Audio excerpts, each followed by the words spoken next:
మా నాన్నగారికేమో విషం ఇస్తాడా చూస్తా ఈ సముద్రుడు సంగతి అని తొండం చేపట్ట మొత్తం సముద్రం అంతా లాగేద్దామని పీల్చేసి నేల మీద పోసేద్దామని. అవన్నీ చూసి పార్వతీదేవి ఏదో అనవసరంగా చెప్పాము వీడికి, మొగుడు మీద కోపంతో సరదాగా ఏదో చెప్తే వీడి కొంప ముంచేస్తున్నాడు. వెంటనే ఒక ఉపాయం చెప్పిందండి.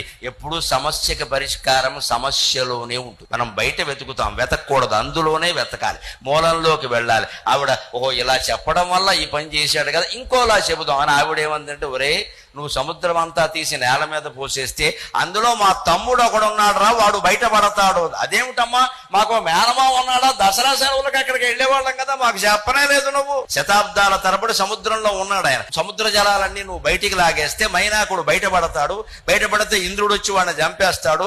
నాకు తమ్ముడు లేకుండా చేస్తావా, నీకు మేనమామం లేకుండా చేస్తావా అంట. తల్లిని తండ్రిని బాధ పెట్టే పని నేను ఎప్పుడూ చెయ్యను అని ఆ తొండాన్ని ఉపసంహరించుకున్నట్ట. మన